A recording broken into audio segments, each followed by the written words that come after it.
अब हमारे यहाँ 1977 में फ्लड आया था, बहुत भारी मात्रा में फ्लड आया था, तो उसको देखते हुए हाईवे के ऊपर ना एक मसानी बैराज बनाया गया था, जहाँ पे अभी हम लोकेशन पे जिस पे खड़े हैं, ये लोकेशन वही मसानी बैराज है।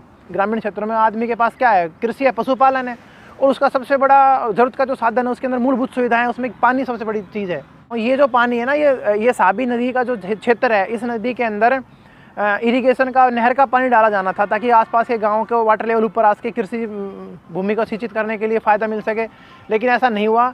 और यहाँ पे ना रेवाड़ी ज़िले के 6 STP सीवेज ट्रीटमेंट प्लांट का पानी डाल दिया गया, और वो भी अनट्रीटेड।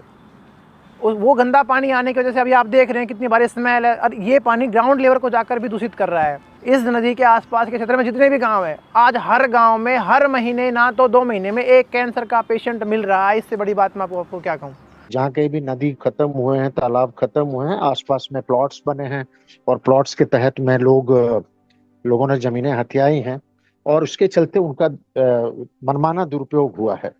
कुछ जगहों पे ये लगता है लोगों को कि इसको बचाने के लिए हमारे पास वो पावर नहीं है, या हमारे पास कानून नहीं है, या वो एक तरीके से हमारे पास वो एक तंत्र नहीं है कि हम सामुदायिक तरीके से या साझे तरीके से बचा पाएं।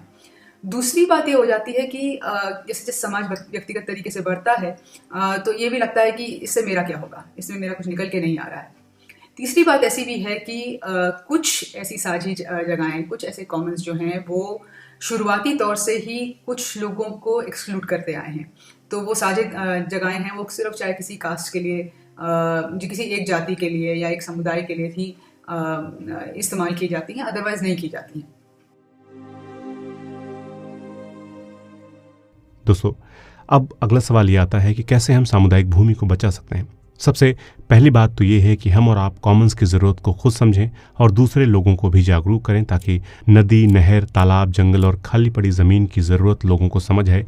सरकार की पहल होनी चाहिए, पंचायत स्तर पर समुदायों को कॉमन्स के बारे में जागरूक करें, उनसे विचार विमर्श करके एक मॉनिटरिंग का सिस्टम बनाएं। मनरेगा जैसी स्कीम के तहत गाँव वालों के सहयोग से तालाबों का नवीनीकरण कराया जाए, वृक्षारोपण कराया जाए। जैसे गुजरात में जंगली घास के मैदान बन्नी को खाली कराया गया था, ताकि मलधारी अपने मवेशियों को वहाँ चरा सकें। इसी तरह आंध्र प्रदेश में 1 लाख एकड़ की ज़मीन को सरकार ने खाली कराया, उस पर किसी भी तरह के कब्जे पर रोक लगा दी।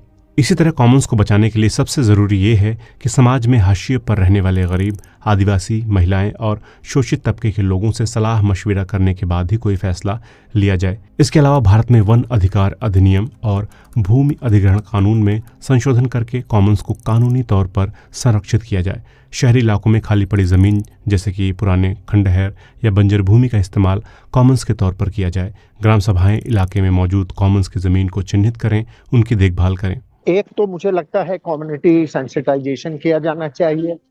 दूसरा है कि ग्राम पंचायतों के जो 11th शेड्यूल के 29 विषय हैं, उसमें लैंड, वाटर और बाकी का जो यूज और ओनरशिप है, उसको लेके हमारे रूल्स बिल्कुल स्पष्ट होने चाहिए। दूसरा है कि पेशा एरियाज में ग्राम सभाओं को ये माइनर फॉरेस्ट प्रोड्यूस और गौण खनिज संपदा के अधिकार दिए जाने चाहिए।